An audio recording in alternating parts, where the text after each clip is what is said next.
सास, माँ, बहू और बेटी। नहीं नहीं, ये कहानी इन सारे के सारे रिश्तों की नहीं, बल्कि दो रिश्तों में ही सभी रिश्तों के होने की है।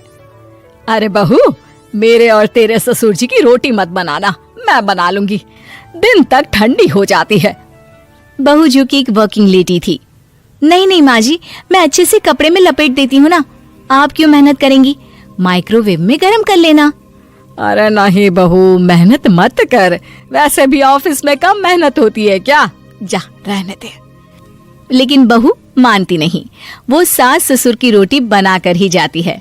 दोपहर में खाने के वक्त ससुर जी कहते हैं, अरे बहू को रोटी बनाने के लिए क्यों मना कर दिया, क्या हो गया, ठंडा ही तो खाते आए हम लोग हमेशा से। अरे वो क्या है ना, सुबह ऑफिस जाती है, घर का सारा काम करने में वक्त लग जाता है, अरे थकती है वो अलग, तो मैंने सोचा बहाने से ही थोड़ा कम काम करवाऊं। ससुर मुस्कुरा रहे होते हैं। ये तो अच्छा है, बहू को समझना जरूरी है। वक्त बीत रहा था, घर में सब खुश थे कि एक दिन, माँ जी आप शाम को थोड़ा टहलने निकला करें, घर पर रह रहकर हड्डियां जाम होती है, पापा को भी ले जाया करिए, मैं वक्त पर तो आ जाती हूँ। बहू ठीक 5 बजे ऑफिस से घर आ जाती है। फिर चाय नाश्ता बनाकर सास ससुर के साथ बैठती, उन लोगों को सारा दिन का हाल बताती। रात को पति घर आता है। क्या बात है बेटा, ऑफिस से आकर कभी हम लोगों के साथ भी बैठा कर। अरे माँ, दिन रात काम करके मन ही नहीं करता, अगले दिन की फिर तैयारी होती है, आप और पापा ही कमरे में आ जाओ। इससे अच्छी तो बहू है, कितना भी थकी रहे, घर आकर हम लोगों के लिए चाय नाश्ता बनाना, फिर बातें करना। बहू ना होती तो हम बुढ़ा बुढ़िया तो बैठे ही रह जाते। सास और ससुर अब बहू के कहने पर शाम की सैर पर निकलने लगते हैं। सास की कई सहेलियां बनती है तो ससुर को भी कुछ बुजुर्ग लोगों का ग्रुप मिल जाता है। कैसा रहा सहेलियों के साथ शाम का वक्त? हम लोगों ने तो भाई खूब योगा किया। अरे हम लोगों को गप्पों से फुर्सत ही नहीं होती। वैसे मिसेस मल्होत्रा आज बहू के बारे में कुछ बोल रही थी। तभी वहां ऑफिस से बहू आ जाती है जो जींस और टॉप में होती है। क्या बात है माँ, क्या कह रही थी आपकी सहेली आपकी बहू के लिए?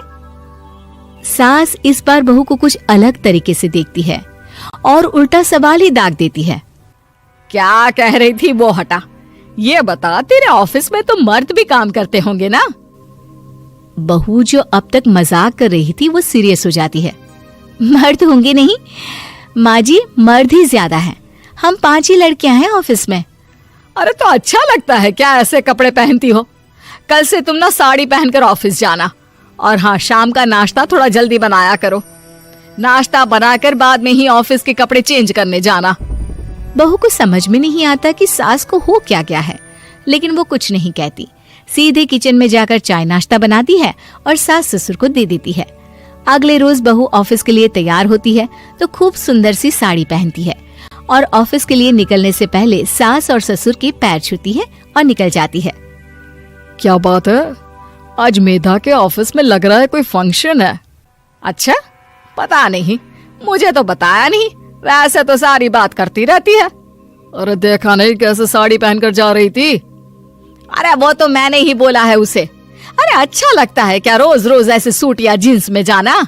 बहू हो, बहू बनकर रहो, और आप भी ना मेधा मेधा मत किया करिए, बहू बोला करिए, सर पर चढ़ जाएगी तो दिक्कत हो जाएगी। सास अब बहू को बहू जैसा रखने लगती है, हर बात पर रोका टोकी, हर बात पर ताने। क्या बात है, आजकल लेट आ रही है ऑफिस से? अरे चाय के लिए भी देर हो जाती है, हम लोग फिर पार्क में भी देर से पहुंचते हैं। सभी की बहुएं वक्त से चाय नाश्ता करा देती है अपने सास ससुर को, बस एक तू ही है जो उस वक्त ऑफिस से निकलती है। माँ जी, वो एक रास्ता पुलिस वालों ने न जाने क्यों बंद कर रखा है, जिसके कारण ट्रैफिक ज्यादा हो जाता है। मैं कोशिश करूंगी कल वक्त से पहले निकल जाऊं। ससुर देख रहे होते हैं कि बहू अब परेशान सी रहने लगी है। एक रोज, मेधा, बेटी मेधा। जी पिताजी। बेटा देख जरा कौन सी टी शर्ट अच्छी लग रही है। वो क्या है ना, शाम को सब बदल बदल कर टी शर्ट पहनते हैं, मैं भी सोच रहा हूँ कि आज कुछ अच्छा सा पहन कर जाऊं। हाँ पिताजी, ये सही है। ये लाल वाली ना बहुत जचेगी आप पर। मेरे पापा पर भी डार्क रंग बहुत जचता है। क्या चल रहा है? अरे ससुर के सामने घूंघट तो छोड़ो, ऊपर से रंग बताया जा रहा है टी शर्ट का। अरे बहू, कोई संस्कार दिए नहीं है क्या तेरी माँ ने? बहू इस बार बहुत निराश हो जाती है। वो वहां से तुरंत अपने कमरे में चली जाती है। अब बहू घर का सारा काम करती, ऑफिस जाती, लेकिन साड़ी और सर पर पल्ला लेकर। एक बार पड़ोसन उनके घर आती है। वाह सुमित्रा बहन, बहू का तो रूप ही बदल दिया। ठीक किया, बहू बहू जैसी ही अच्छी लगती है। अच्छा चलती हूँ मैं। पड़ोसन के जाने के बाद सास बड़ी अकड़ के साथ कहती है, देखा मेरा कमाल, कैसे मैंने मेधा बहू को कंट्रोल में कर लिया। अब बारी ससुर के बोलने की थी। हाँ सुमित्रा, बिल्कुल ये काम तो किया है तुमने, लेकिन कभी सोचा क्या खो दिया? क्या खो दिया? मैंने तो कुछ नहीं खोया जी। खोया है, पहले बहू जब ऑफिस जाती तुम्हारे पैर छूकर तुम्हें गले लगाती, लेकिन अब सिर्फ पैर छूती है। हाँ जी, ये बात तो आप ठीक बोल रहे हैं। पहले घंटों हम लोगों से बात करती, कमरे में ना जाती, ऑफिस से आते ही खुद की चाय, खाना, नाश्ता सब हम लोगों के साथ करती, सारी बात बताती। लेकिन क्या तुम्हें पता है, बहू की तबीयत खराब चल रही है, वो माँ बनने वाली है। ये बात मुझे बेटे ने बताई कि तुम्हें बता दूं। अब सास की आंख में आंसू थे। वो समझ गई थी कि लोगों के कहने में आकर उसने क्या खो दिया। शाम को बहू घर आती है तो माँ किचन में पकोड़े तल रही होती है।